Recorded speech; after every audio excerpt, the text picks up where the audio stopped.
পুজোর তোড়জোড় শুরু হয়ে গেলেও দ্রব্যমূল্যের বাজারে যেন একেবারে ঝিমিয়ে পড়েছে শোলা শিল্পীরা। কোনো মতে সংকটকে সঙ্গী করে নিয়েই চলছে তাদের কাজ। প্রাচীন এই শিল্পকে বাঁচিয়ে রাখার তাগিদে দেবী দুর্গা তার ছেলে মেয়েদের জন্য অঙ্গসজ্জা তৈরি করছেন কৃষ্ণনগরের শোলা শিল্পীরা।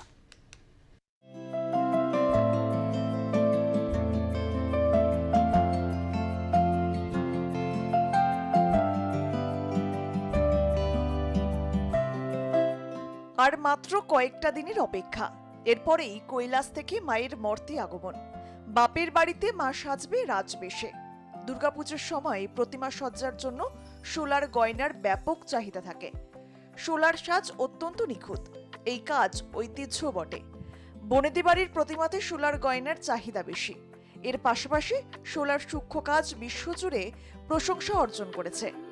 তবে শোলা চাষের জন্য উপযুক্ত জলাশয় কমে যাওয়ায় শোলা উৎপাদন ব্যাহত হচ্ছে, যা শিল্পীদের জন্য শোলা সংগ্রহের প্রক্রিয়াকে আরো ব্যয়বহুল করে তুলেছে। দোরগোড়ায় পুজো, তাই কৃষ্ণনগরে শোলা দিয়ে দেবীর অঙ্গসজ্জা তৈরি করছেন শিল্পীরা। ছুরি দিয়ে সূক্ষ্ম সূক্ষ্ম করে শোলা কেটে অঙ্গসজ্জার প্রস্তুতি চলছে। সকাল থেকে রাত পর্যন্ত শোলার সাজ তৈরিতে ব্যস্ত শিল্পীরা। আর সোলার ব্যাপার হচ্ছে, আমরা জল বিনে সোলাটা আমরা ঠিক কালেকশন করতে পারছি না, সোলাটা পাচ্ছি না এখানে। আমরা বিদেশ থেকে আনতে গেলে আমাদের এই সোলাগুলো বাইরের দেশে আনতে গেলে খারাপ ভালো মন্দ হচ্ছে, এবং সোলাটা না পাওয়া গেলে আমাদের কাজটা আসলে কমে যাচ্ছে। পার্টির কাছে সেই দাম পাচ্ছি না আমরা। ঠিক আছে, পার্টিকে যদি বলি এই সোলাটা আগে যদি মনে করেন যে 10 টাকা মাল, এখন সেই মালটা যদি 30 টাকা চাওয়া যায়, পার্টি কখনো অতটা বেশি দাম দিতে চাইছে না, আস্তে আস্তে কমে যাচ্ছে। বাজারে সোলার চাহিদা অনেকই আছে, কিন্তু আমরা সোলার প্রোডাকশন দিনে আমরা কাস্টমারকে দিতে পারছি না অনেক জিনিস। কারণ এখনকার দিনের বিল খালে তো জায়গা নেই, সব চাষ হয়ে যাচ্ছে।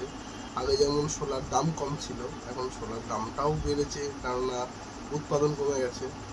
আমরা বিভিন্ন জায়গা থেকে, দীঘা থেকে, তারপরে ক্যানিং থেকে বিভিন্ন জায়গায় সোলা আনছি, তাতে আমাদের কষ্টটাও বেড়ে যাচ্ছে। আচ্ছা, আগে যেমন বিভিন্ন সোলার কাজ অল্প দামে করা যেত, কিন্তু এখন সেটা হচ্ছে না, অল্প দাম হচ্ছে না, এর জন্য আমাদের অনেক কাস্টমারও কেটে যাচ্ছে। দেশীয় বাজারে এবং বিদেশে সোলার গয়নার চাহিদা বিদ্যমান। কাঁচা মালের দুষ্প্রাপ্যতা ও মূল্যবৃদ্ধির কারণে শিল্পীরা এর সঠিক মূল্য পাচ্ছেন না। সরকারের তরফে সোলা হাব তৈরির উদ্যোগ নেওয়া হয়েছে। এখন দেখার শিল্পীরা এতে কতটা স্বস্তি পায়। নদিয়া থেকে বিশ্বজিৎ দেবনাথের রিপোর্ট, আর প্লাস নিউজ।